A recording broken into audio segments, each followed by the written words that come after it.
Hello my friends, आप सुन रहे हैं हमारी कहानी डोमिनेटिंग लव एपिसोड 44। कहानी का टाइटल है साइको सैया। तो चले कहानी को आगे स्टार्ट करते हैं।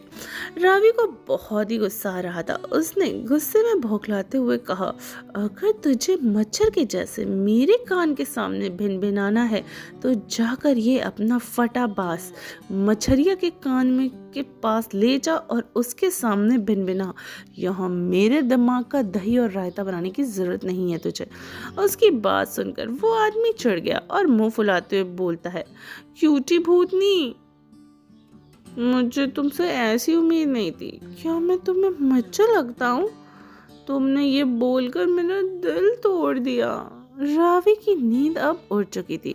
उसने गुस्से में कहा, तुम गधे, इतनी रात को मेरी नींद हराम करके रख दी, मुझे सोने दो।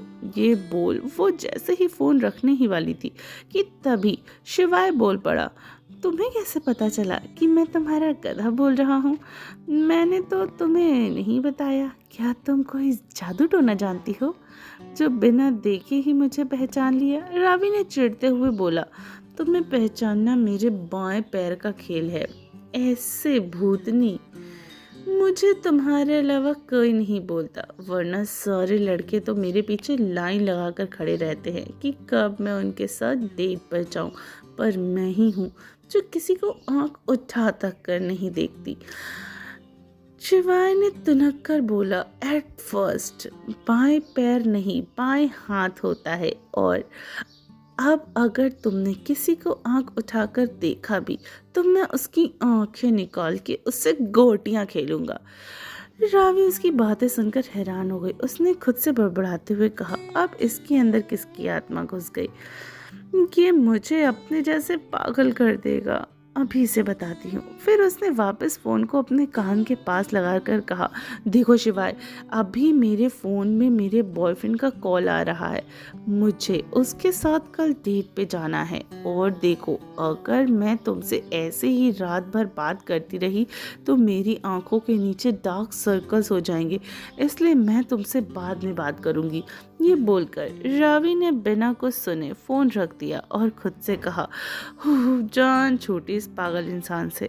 और उधर दूसरी तरफ शिवाय अपने फोन को ही घूर घूर कर देख रहा था, जैसे अभी उसके अंदर घुसकर रावी को अपने पास ले आएगा।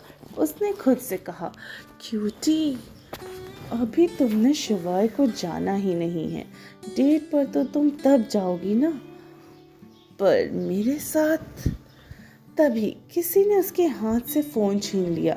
शिवाय जैसे ही देखता है वो सुन्न हो गया और हड़बड़ाहट से पीछे पलटकर देखा तो मयूरी थी जो उसके फोन को ही देख रही थी। शिवाय गुस्से में बोलता है, तुझे जरा भी शर्म नहीं आती ना किसी दूसरे का फोन चेक करते हुए? सुधर जा, अभी भी वक्त है। मयूरी ने शिवाय के गाल को पकड़ लिया और खींचते हुए बोलती है, ओहो हो, कुचुकू कुचिकू, मेरे प्यारे से भ्राता श्री को प्रेम हो गया है।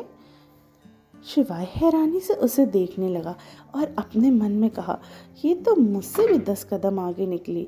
वो शर्माने लगा और अपनी उंगलियों को आपस में उलझाते हुए बोलता है, तो ये बात किसी को बताएगी तो नहीं ना? मेरी भूतनी से इश्क हो गया है मुझे। रावी अपने कंधे शिवाय के कंधे से टकराते हुए बोलती है, एक बार और सोच लीजिए, ये इश्क नहीं आसान एक आग का दरिया है, जिसमें जो एक बार डूब गया उसका निकलना नामुमकिन हो जाता है। शिवाय अपना कॉलर ठीक करते हुए बोलता है, अब तो मुझे मेरी भूतनी ही चाहिए, उसे मेरे साथ ही डेट पर जाना होगा।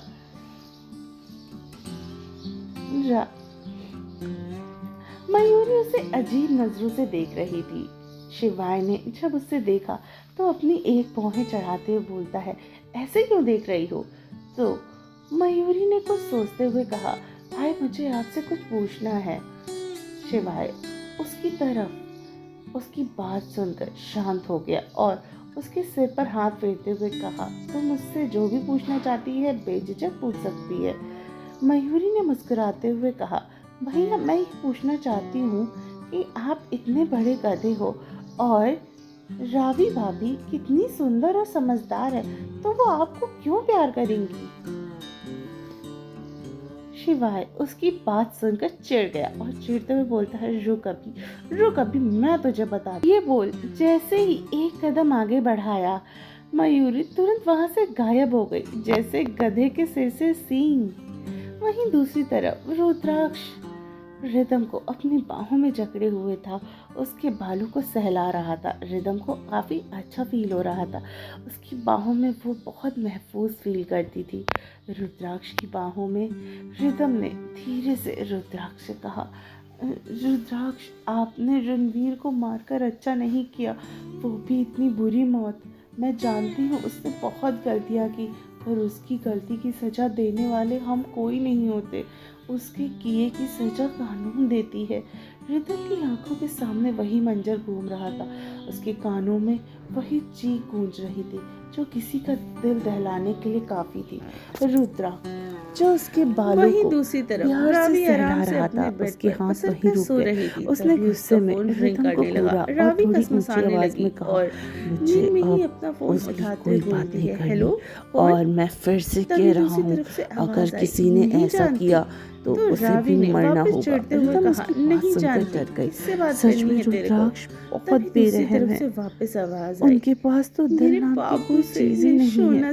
रिदम रुद्राक्ष को अपने आप से दूर करने की कोशिश करने लगी, तो रुद्राक्ष ने उसे उसकी कमर से जकड़ लिया और पलटकर अपने नीचे कर लिया और उसकी आंखों में देखते हुए बोला, तुम बार बार मुझसे दूर जाने की कोशिश क्यों कर रही हो, जब तुम जानती हो ऐसा कभी नहीं होगा। रिदम ने डरते हुए कहा, क्योंकि मुझे आपसे समझा तो गुस्से से डर लगता है, मुझे आपके पागलपन और जुनून देखकर डर लगता है। मुझे ऐसा लगता है कि आप मुझसे प्यार ही नहीं करते हैं।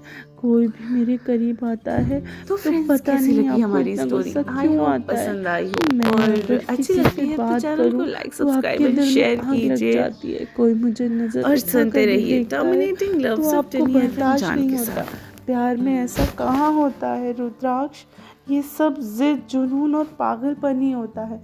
रुद्राक्ष ने रिदम के चेहरे को करीब आकर और अपने पास करके कहा, मेरी जिद, मेरा जुनून, मेरा पागलपन, मेरा प्यार है।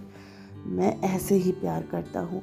अगर तुम्हें मेरा प्यार नहीं लगता तो इसमें मेरी कोई गलती नहीं। हाँ, मुझे नहीं बर्दाश्त होता कि कोई तुम्हारे करीब आता है। हाँ, मुझे बर्दाश्त नहीं कि कोई तुमसे बात करे। हाँ, मुझे बर्दाश्त नहीं होता कि कोई तुम्हें नज़र उठाकर भी देखे, क्योंकि ये सब करने का हक सिर्फ और सिर्फ मेरा है।